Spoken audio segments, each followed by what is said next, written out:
की शुरुआत करेंगे सबसे बड़ी अंतर्राष्ट्रीय खबर के साथ। अमेरिका ने ईरान पर अब तक के सबसे बड़े आर्थिक प्रतिबंध का ऐलान कर दिया है। इसके तहत ईरान ने digital assets, technology, gold, aviation और शिपिंग पर पूरी तरह से पाबंदी लगा दी है। हालांकि पाकिस्तान के जरिए अभी भी बातचीत की कोशिश जारी है। इस पाबंदी के क्या मायने हैं, जानने के लिए सीधा जुड़ते हैं वरिष्ठ सहयोगी लक्ष्मण रॉय हमारे साथ लाइव जुड़ गए हैं। तो लक्ष्मण जी, अब तक के सबसे बड़े आर्थिक प्रतिबंध के तौर पर इसे देखा जा रहा है। अंतर्राष्ट्रीय तौर पर और भारत के लिहाज से क्या कुछ मायने इसके साबित हो सकते हैं? देखिए, ये जो प्रतिबंध है जिसका ऐलान अमेरिका ने किया था और अब जाकर के देर रात उसका पूरा डिटेल यहाँ पे दिया है, उसकी सबसे बड़ी बात है कि ईरान पर पहले से जो प्रतिबंध आ रहा था उसका दायरा काफी ज्यादा बढ़ा दिया गया है। और इसमें अगर विशेष क्या क्या कदम उठाए गए इसकी बात करें तो 5 सेक्टर, जी हाँ, ईरान के 5 सेक्टर को पूरी तरह से प्रतिबंध के दायरे में ले आया गया है, जिसमें ईरान के डिजिटल एसेट, ईरान की टेक्नोलॉजी, ईरान के गोल्ड के कारोबार, ईरान का एविएशन सेक्टर, ईरान के शिपिंग सेक्टर। इसका मतलब यह हुआ कि इन 5 सेक्टर से जुड़े हुए जो भी गतिविधि ईरान या फिर ईरान के बाहर दूसरे किसी भी देश में होगा उस पर प्रतिबंध अमेरिका का रहेगा। इन 5 गतिविधि, ईरान के इन 5 गतिविधि यानी एक्टिविटीज से जुड़े हुए ईरान के किसी भी कंपनी में या फिर ईरान के इस 5 एक्टिविटी से जुड़े कोई भी दुनिया की कोई भी कंपनी, सिर्फ ईरान की नहीं, दुनिया की कोई भी कंपनी ईरान की इस 5 एक्टिविटी में किसी भी तरीके से शामिल होगी उस पर प्रतिबंध लगाने का अधिकार अमेरिका को हो जाएगा। ये इसलिए ज्यादा महत्वपूर्ण है क्योंकि यूएस का कहना था कि जितने भी पैसे का कारोबार होता है, ट्रेड का लेन देन होता है, उसमें बहुत ज्यादा इस्तेमाल ईरान डिजिटल एसेट का करता है, इसलिए डिजिटल एसेट पर पाबंदी लगाई गई है। इसके अलावा बहुत सारी चीजें हैं जहां पे टेक्नोलॉजी के जरिए डिफेंस में अपने आपको काफी मजबूत कर रहा है टेक्नोलॉजी के जरिए, तो उस टेक्नोलॉजी पर पाबंदी लगाई गई है। गोल्ड एक बहुत बड़ा जरिया है ईरान की करेंसी को बचाए रखने के लिए, इसलिए ईरान के गोल्ड पर प्रतिबंध लगाया गया है। ईरान के एविएशन सेक्टर को पूरे तरह से ईरान को दुनिया से अलग थलग करने के लिए एविएशन सेक्टर को इस पाबंदी में शामिल किया गया है। शिपिंग सेक्टर, ईरान के जितने भी कच्चे तेल की सप्लाई होती है उसमें प्रत्यक्ष अप्रत्यक्ष तौर पर शिपिंग सेक्टर का बड़ा योगदान होता है, उस शिपिंग सेक्टर को भी यहाँ पे पाबंदी के दायरे में लाया गया है। यानी ईरान के शिप से दुनिया के किसी भी देश का शिप किसी भी तरह का कोई संबंध रखेगा तो वो भी पाबंदी के दायरे में आएगा। तो इस वजह से हर तरीके से ईरान को अलग थलग करने की कोशिश यहाँ पे की गई है। और सिर्फ ईरान ही नहीं, दुनिया के किसी भी देश में अगर इस क्षेत्र से जुड़ी कंपनियां होंगी जो ईरान से जुड़ी होंगी उस पर पाबंदी लगाई जाएगी। और करीब 60 लोगों, कंपनियों और जहाजों को भी प्रतिबंध के दायरे में लाया गया है। तो ये प्रतिबंध लागू हो गया है। हालांकि अभी भी अलग अलग संकेत ये मिल रहे हैं कि पाकिस्तान के जरिए बातचीत की कोशिश अभी भी की जा रही है। वहां के आसिम मुनीर ईरान के अधिकारियों से बातचीत कर रहे हैं, ओमान के अधिकारी भी पहुंच रहे हैं। तो अब देखना है कि उस बातचीत का क्या नतीजा निकलता है, लेकिन वो आर्थिक प्रतिबंध अमेरिका की तरफ से अब ऐलान हो चुका है। कोशिश यह है अमेरिका के कि ईरान को पूरी तरह सरेंडर कराया जाए। बिल्कुल, तो अमेरिका की तरफ से ईरान पर लगाए अभूतपूर्व बैन के विस्तार से मायने समझेंगे आज आवाज अड्डा में। आप जरूर जुड़िए लक्ष्मण रॉय के साथ और जानिए कि क्या ईरान करेगा सरेंडर। शाम 7:57 पर सिर्फ सीएनबीसी आवाज पर।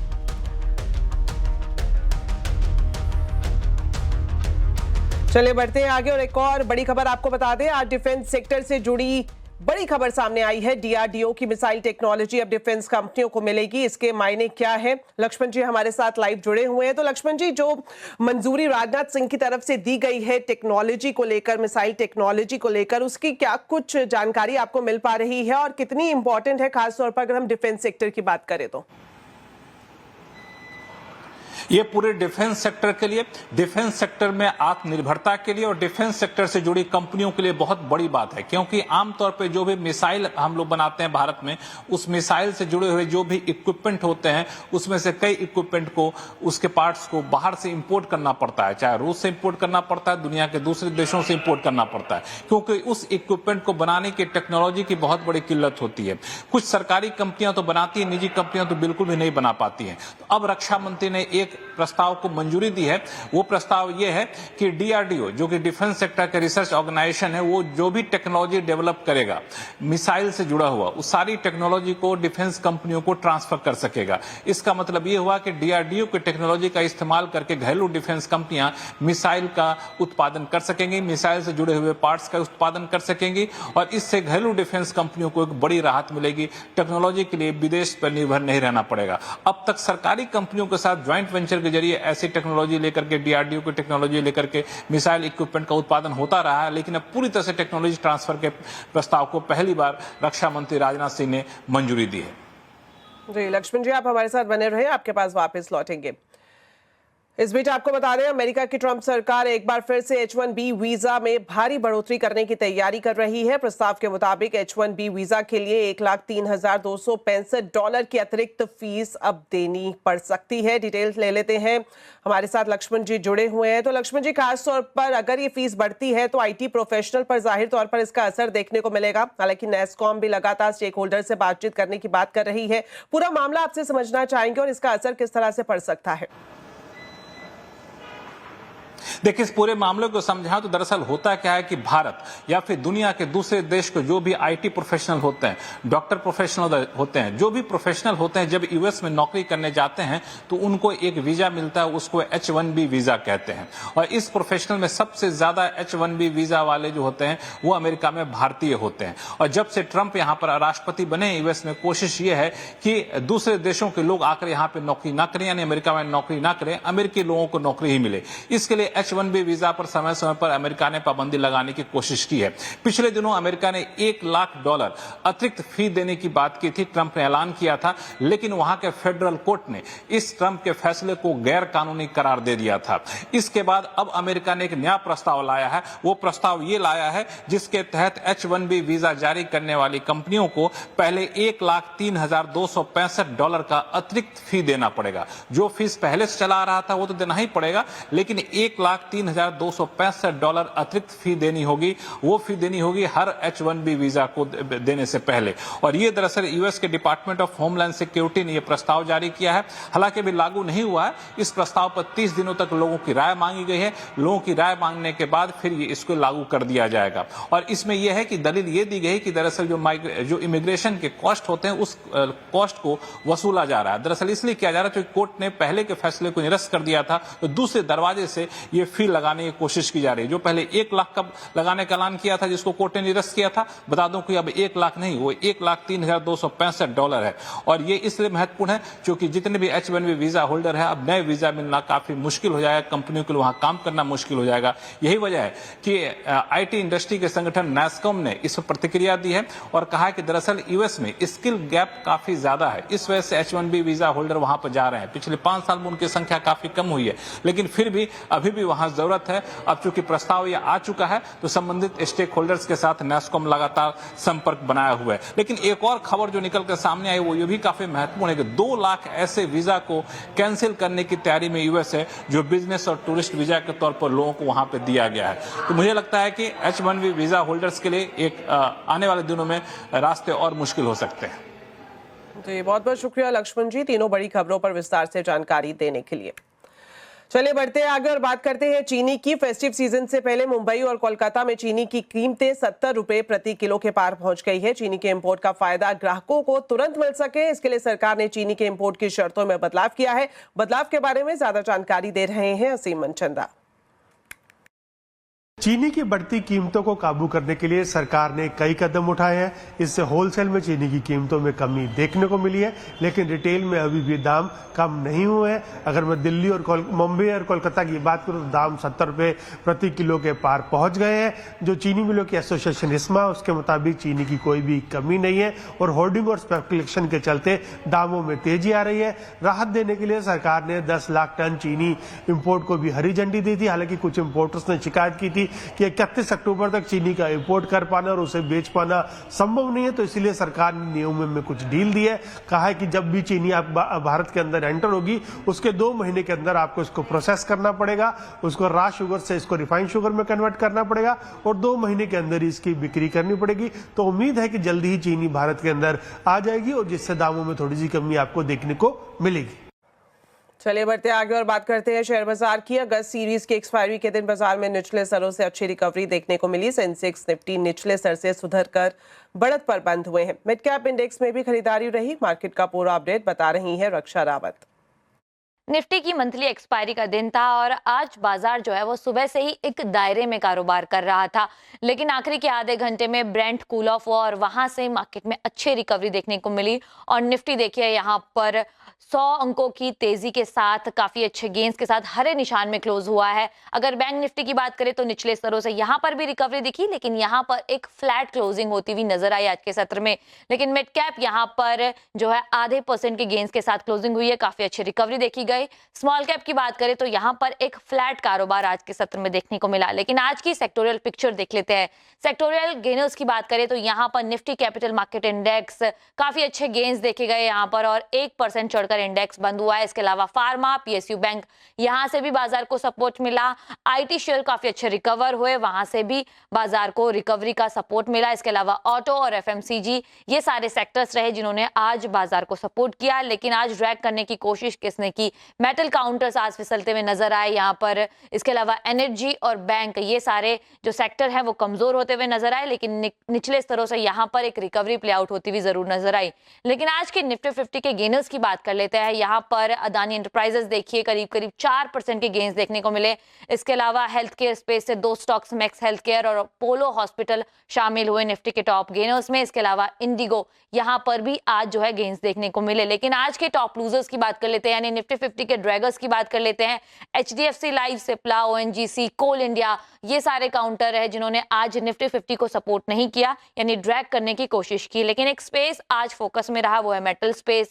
काफी ज्यादा गिरावट देखने को मिली। हालांकि जो आखिरी के आधे घंटे हैं वहां पर यहाँ पर एक रिकवरी प्ले आउट होती हुई नजर आई। लेकिन हिंदुस्तान कॉपर देखिए, यहाँ पर 7% से ज्यादा की गिरावट देखने को मिली। जो ओएफएस खुला है 10% डिस्काउंट पर, वहां से यहाँ पर एक डाउन साइड देखने को मिले। इसके अलावा वेल्सपन, हिंदुस्तान जिंक और नाल्को, ये सारे काउंटर है जिन्होंने स्पेस की गिरावट को सपोर्ट किया है। लेकिन एक स्पेस जो है जहां पर अच्छी खासी तेजी देखने को मिली वो है फर्टिलाइजर स्पेस। जो रूसी राष्ट्रपति है उन्होंने भारत को फर्टिलाइजर सप्लाई है उसको बढ़ाने की बात कही, वहां से यहां पर गेंस देखने को मिले। और फैक्ट देखिए, यहां पर 12% की शानदार बढ़त के साथ क्लोज हुआ है। इसके अलावा ये सारे काउंटर्स रहे जिन्होंने आज काफी अच्छी तेजी देखने को मिली। तो ये था आज के बाजार का पूरा मूड और माहौल। हवाई यात्रियों के लिए हैदराबाद एयरपोर्ट से उड़ान भरना सस्ता होने जा रहा है। एयरपोर्ट रेगुलेटर एरा ने हैदराबाद एयरपोर्ट पर यूजर डेवलपमेंट फीस में कटौती कर दी है। खबर की पूरी जानकारी दे रहे हैं रोहन सिंह। जी, 1 सितंबर के बाद से हैदराबाद एयरपोर्ट से उड़ानें थोड़ी सस्ती हो सकती हैं। एयरपोर्ट टैरिफ रेगुलेटर एरा ने अगले 5 साल यानी कि 2026 से लेकर 2031 तक का टैरिफ ऑर्डर जारी किया है। हर साल के लिए जो यूजर डेवलपमेंट फीस है वो अलग अलग रखी गई है, लेकिन जो इमीडिएट इम्पैक्ट होगा वो ये है कि यूजर डेवलपमेंट फीस में भारी कटौती की गई है। इस वक्त जो डोमेस्टिक पैसेंजर्स हैं उनको 750 रुपये यूजर डेवलपमेंट फीस देनी पड़ती है, उसे कम करके 515 रुपया किया गया है। ठीक इसी तरह से जो अंतर्राष्ट्रीय यात्री हैं उन्हें 1500 रुपया जो यूजर डेवलपमेंट फीस इस वक्त देना पड़ता है, उसे कम करके 1030 किया गया है। जो एयरपोर्ट ऑपरेटर है जीएमआर, उन्होंने मांग की थी कि अगले 5 साल के लिए उनका जो AR है यानी कि उनकी जो जरूरत है रेवेन्यू की, वो लगभग 27,800 करोड़ की होगी, जिसे कम कर दिया एरा ने और कहा कि 11,600 करोड़ जो है ये काफी, और इसी की वजह से जो यूजर डेवलपमेंट फीस है उसमें कटौती संभव हो पाई है। एक और जो महत्वपूर्ण बात है कि जो काम अभी पूरा नहीं हुआ है लैंड साइड में या फिर एयर साइड में, उसका टैरिफ में अभी नहीं जोड़ा जाएगा। जब वो काम पूरा हो जाएगा 2029 में, उसके बाद ही उसकी जो वैल्यू है वो टैरिफ में या यूजर डेवलपमेंट फीस में जोड़ी जा सकती है। इसलिए उससे भी जो है छूट दी गई है इस वक्त जो टैरिफ ऑर्डर है उसमें।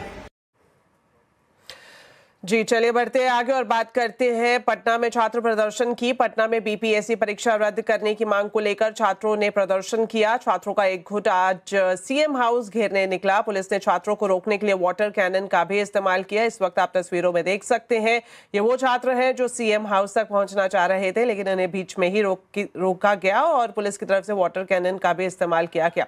वहीं दूसरी तरफ आपको बता दें, बिहार सरकार आज से विद्यार्थी सहयोग शिविर शुरू कर रही है ताकि छात्रों की हर शिकायत का समय पर समाधान हो सके। इसकी जानकारी मुख्यमंत्री सम्राट चौधरी ने एक्स पर पोस्ट कर दी है। उन्होंने बताया कि विद्यार्थियों की हर आवाज सुनी जाएगी। तो इस वक्त ग्राउंड पर किस तरह के हालात हैं छात्र प्रदर्शन को लेकर, ये जानने के लिए सीधा चलते हैं पटना, जहां मौजूद है हमारे संवाददाता रवि नारायण। तो रवि, आपसे जानना चाहेंगे फिलहाल स्थिति किस तरह की है और क्या सरकार की तरफ से कोई प्रतिक्रिया सामने आई है? देखिए, यहाँ पटना में आज छात्रों का जो हंगामा है वो जारी रहा। आज बीपीएससी के जो छात्र हैं वो यहाँ पे 70वीं जो बीपीएससी की परीक्षा हुई थी उसमें धांधली का आरोप लगाया और उसे लेकर के आज बड़ा प्रदर्शन हुआ। पटना के गांधी मैदान से ये प्रदर्शन निकल करके और सीएम आवास तक घेराव करने की थी, लेकिन पटना के डाक बंगला चौराहे पर यहाँ पे बैरिकेडिंग की गई, यहाँ पे रोका गया। उसके बाद छात्रों ने बैरिकेडिंग तोड़ा और उसके बाद यहाँ पे वाटर कैनन चलाया गया। उसके बाद लाठी चार्ज जो है वो भी पुलिस ने किया। बाद में ये भी तस्वीरें देखने को मिली कि छात्रों की तरफ से थोड़ी सी पत्थरबाजी भी हुई, जिसके बाद पुलिस ने तमाम छात्रों को लाठी चार्ज भी किया और उसके बाद बड़े संख्या में छात्रों को हिरासत में भी लिया गया। आज जो प्रदर्शन था उसमें न सिर्फ बीपीएससी की बल्कि कई तरह के जो आंदोलनकारी थे अपनी मांगों को लेकर के पहुंचे थे। यहाँ पे कुछ लोग जो थे वो दरोगा अभ्यर्थी भी थे, वो मांग कर रहे थे कि पिछली बार दरोगा की जो बहाली हुई है उसमें धांधली की गई है, उसकी परीक्षा जो है वो रद्द की जाए। उसके बाद जो है असिस्टेंट इंजीनियर जो है वो पिछले 1 साल से परीक्षा लेकर के खत्म किया गया है, लेकिन अब तक रिजल्ट नहीं दिया गया है, वो लोग मांग कर रहे थे। अभी हाल ही में सरकार ने सैटेलाइट टाउन जो है उसकी घोषणा की है, उसमें जमीन लिया जा रहा है किसानों को, वो किसान भी आकर के आज आंदोलन कर रहे थे। तो बड़े संख्या में छात्र अपनी मांगों को लेकर के सड़क पर थे, जिसके बीच नोकझोंक भी दिखी गई। यहाँ के बाद वाटर कैनन और पुलिस के द्वारा जो है वो लाठीचार्ज भी किया गया। छात्रों की मांग है कि छात्रों की मांगों को सुनी जाए और जो परीक्षा जिसमें धांधली हुई है उसकी जांच कराई जाए और परीक्षा को रद्द किया जाए।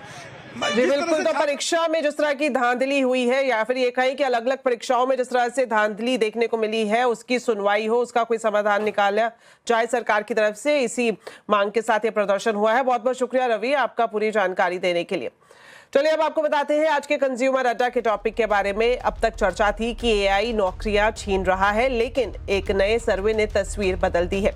सर्वे के मुताबिक भारत में आर्टिफिशियल इंटेलिजेंस नौकरियां खत्म करने से ज्यादा नई नौकरियां ला रहा है। पूरी रिपोर्ट पर करेंगे विस्तार से चर्चा आज शाम कंज्यूमर अड्डा में। जरूर देखिए एआई का दौर, जॉब्स ही जॉब्स। तो चलिए इसी के साथ फिलहाल इस बुलेटिन में इतना ही। आप खबरों पर अपडेट रहें, CNBC आवाज से जुड़े रहें हमारे सोशल मीडिया हैंडल्स के जरिए। नमस्कार।